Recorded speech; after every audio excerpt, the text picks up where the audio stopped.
building of a, you know, the straight pier cables versus the wavelength. Safety issues. What's been the history on? Well, safety cuts across a lot of, safety during construction, during operations. We felt that we could deliver all these bridges with an appropriate level of safety from construction and all the way through. But there is some detail when you just think about an innovative structure.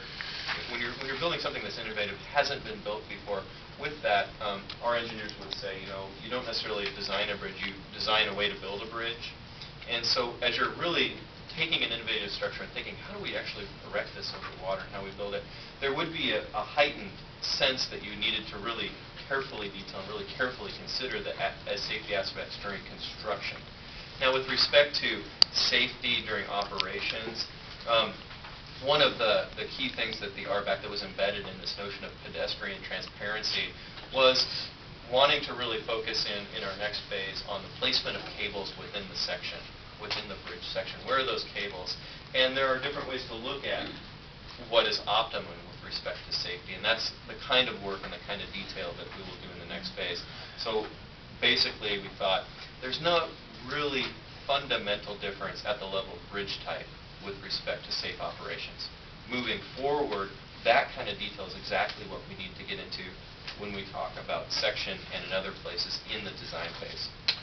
I might also add that I would say that the wave frame, because of its nature, would require more inspection on a regular basis. It's what we call fracture critical design, so that it needs very detailed inspection on a regular basis. It also needs painting on a regular basis, which is an operating cost. Frankly, the cable stay doesn't have at the same level. So those are two other concerns that came into the conversation as we considered that. Appreciate that. Thank you. Maybe you can tell me the four types of bridges I have here: Glenn Jackson, the Fremont, the Morrison, and St. John's. What type of bridges are Glenn those? Jackson is a concrete segmental bridge. What was the next one? Fremont? Fremont. Through arch. Through arch. St. John's suspension. Suspension. Okay. And what was the? Morrison. Morrison is actually, I believe, a concrete girder on the approaches, and I would say it's a steel truss in the lift span, but I'd have to check that one. When you get into the movable bridges, you often have a tight in the back span and then a tight for the lift span. And I know, Hawthorne is a through arch, but that one is not on the tip of my tongue. I apologize. My reason for that question is we look like we're getting away from the aesthetics of Portland. Now we're becoming modernized, putting up a modern type of bridge versus the type that is kind of made Portland unique.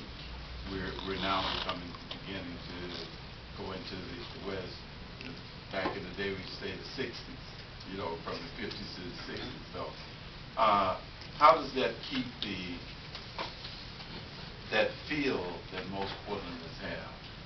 I think that is a very interesting discussion that gets wrestled with and has been at a lot of different levels, and is also the kind of conversation that we want to have in the next phase with the community. But I think what our bridge consultants would say, and I would reinforce, is that each of the bridges that was created at its time with the innovation that was available to that bridge at that time. When the St. John's was built, suspension bridges were the long span bridge technology of the time. When the Fremont Bridge was built, there was the long span arch, and that came back, and it was also at some levels a reaction to previous bridges and their sense of how they performed aesthetically in the market. There's an interesting blend, and we have to find the right balance of reference to the city's history of bridges, but also find the right way to show the history of Portland's innovation in bridges. And I think one of the things that the cable stay offers is it is the long span bridge technology. I mean, that is the bridge that really comes out first when you look at spans of this range. So when we talk about the detailing and the work at all contexts, how do we come back and celebrate that this is a modern, innovative response. It's using the best technology of the time, but that there is an homage to Portland's history of bridges and their visual qualities, and that's the kind of hard, kind of intangible work that we would seek to do with the community and with our consultants in the next phase, so that we can come back and say, maybe this isn't a copy of the St. John's Bridge, for example, and it really isn't meant to be, but maybe there is something in that bridge, maybe it's at a very detailed level, maybe it's at the very biggest level, that allows people to connect with the history of bridge building in this city. So how do the heights compare with this bridge that we're looking at versus the other bridges? This bridge tower is very comparable to the height of the steel bridge. If you went out and imagine the steel bridge with its two lip and the counterbalance towers, very comparable. The problem with the height comparisons, though, is it's in the context, you also perceive the whole mass of the bridge. Steel's double deck. St. John's Bridge, I compare the towers, but they're that high in part because of how high the road decks are in tying in. But I think the best thing in direct response is if you go out and look at the steel bridge and you look at the height of those towers and kind of blur your eyes and think about a much thinner deck, that's the kind of height that we're talking about.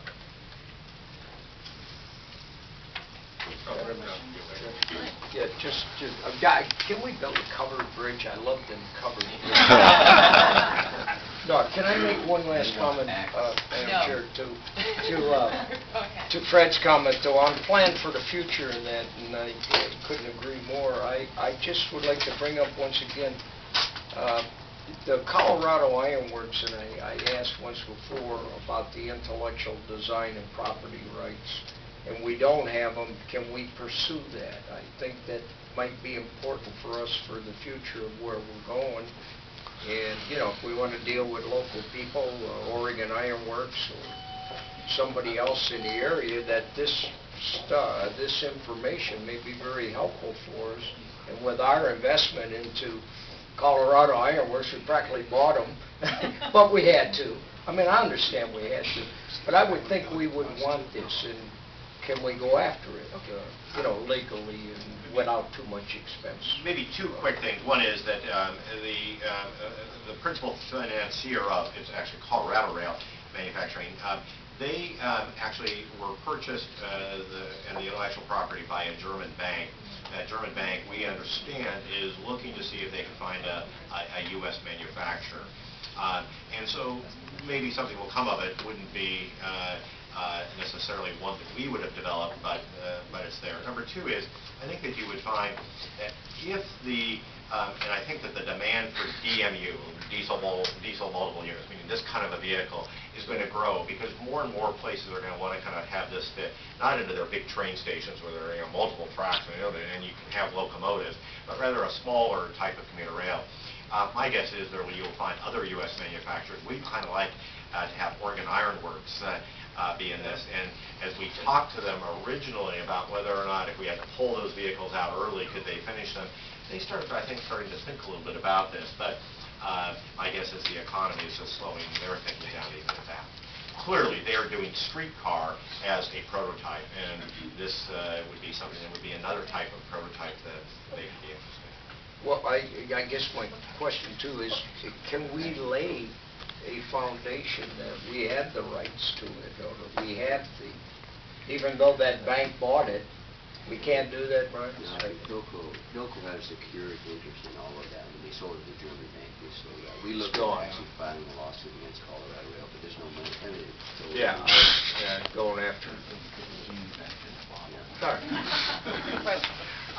As you were leaving, remember that on the March, because the regional trip and all the JPAC and all that kind of stuff, this is the first part of March, so the only meeting is March 25th at the regular board meeting date, and that will be downtown in Portland. Thank you. Thank you. Thank you. Thank you.